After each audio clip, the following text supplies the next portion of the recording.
Welcome to Manepata. If you like our videos, please subscribe our channel. ಇಂದಿನ ಈ ವಿಡಿಯೋದಲ್ಲಿ 6ನೇ ತರಗತಿಯ ಸಮಾಜ ವಿಜ್ಞಾನ ವಿಷಯದ ಪೌರನೀತಿಯ ಅಧ್ಯಾಯ 9 ನಮ್ಮ ಸಂವಿಧಾನ ಇದರ ಅಭ್ಯಾಸಗಳನ್ನು ತಿಳಿದುಕೊಳ್ಳುವ. ಮೊದಲಿಗೆ ಸಂವಿಧಾನ ಎಂದರೇನು? ಸಂವಿಧಾನ ಎಂದರೆ ಒಂದು ದೇಶವು ಅನುಸರಿಸುವ ಮೂಲಭೂತ ಕಾನೂನು.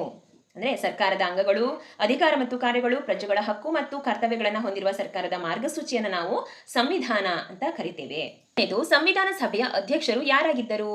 ಸಂವಿಧಾನ ಸಭೆಯ ಅಧ್ಯಕ್ಷರು ಡಾಕ್ಟರ್ ರಾಜೇಂದ್ರ ಪ್ರಸಾದ್ ರವರು ಆಗಿದ್ದರು. ಮೂರನೇದು, ಡಾಕ್ಟರ್ ಬಿ ಆರ್ ಅಂಬೇಡ್ಕರ್ ಸಂವಿಧಾನ ರಚನೆಯಲ್ಲಿ ವಹಿಸಿದ ಪಾತ್ರ ಯಾವುದಾಗಿತ್ತು? ಡಾಕ್ಟರ್ ಬಿ ಆರ್ ಅಂಬೇಡ್ಕರ್ ಅವರನ್ನು ಸಂವಿಧಾನದ ಕಾರ್ಯವನ್ನು ಚುರುಕುಗೊಳಿಸುವ ಉದ್ದೇಶದಿಂದ ಕರಡು ಸಮಿತಿಯನ್ನು ರಚಿಸಿ ಅದರ ಅಧ್ಯಕ್ಷರನ್ನಾಗಿ ನೇಮಿಸಿತು. ಸಂವಿಧಾನದ ತಿದ್ದುಪಡಿ, ವಿಷಯ ಸೇರ್ಪಡೆಗೆ ಗಮನಾರ್ಹ ಕಾರ್ಯವನ್ನು ಅಂಬೇಡ್ಕರ್ ಅವರು ನಿರ್ವಹಿಸಿದರು. ನಾಲ್ಕನೇದು, ಭಾರತವನ್ನು ಯಾವ ದಿನದಂದು ಗಣರಾಜ್ಯವೆಂದು ಘೋಷಣೆ ಮಾಡಲಾಯಿತು? ಭಾರತವನ್ನು ಜನವರಿ 26, 1950ರಂದು ಗಣರಾಜ್ಯವೆಂದು ಘೋಷಣೆ ಮಾಡಲಾಯಿತು. ಐದನೇದು, ವಯಸ್ಕ ಮತದಾನ ಪದ್ಧತಿ ಎಂದರೇನು?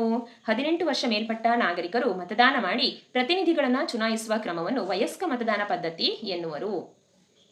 ಆರನೇದು, ಗಣರಾಜ್ಯವೆಂದರೇನು? ಪ್ರಜೆಗಳಿಂದ ಚುನಾಯಿತರಾದ ಪ್ರತಿನಿಧಿಗಳ ಆಳ್ವಿಕೆ ಇರುವ ರಾಜಕೀಯ ವ್ಯವಸ್ಥೆಯನ್ನು ಗಣರಾಜ್ಯವೆಂದು ಕರೆಯುವರು. ಏಳನೇದು, ಸರ್ವಧರ್ಮ ಸಮಭಾವ ಎಂದರೇನು? ಸರ್ಕಾರವು ಪಕ್ಷಪಾತ ಮಾಡದೆ ಎಲ್ಲಾ ಮತಧರ್ಮಗಳನ್ನು ಸಮಾನ ದೃಷ್ಟಿಯಿಂದ ನೋಡಿಕೊಳ್ಳುವುದನ್ನು ಸರ್ವಧರ್ಮ ಸಮಭಾವ ಎನ್ನುವರು. ಇವಿಷ್ಟು 6ನೇ ತರಗತಿಯ ನಮ್ಮ ಸಂವಿಧಾನ ಅಧ್ಯಾಯದ ಅಭ್ಯಾಸಗಳು. ಮುಂದಿನ ವಿಡಿಯೋದ ಜೊತೆ ಮತ್ತೆ ಭೇಟಿಯಾಗುವ. Thank you.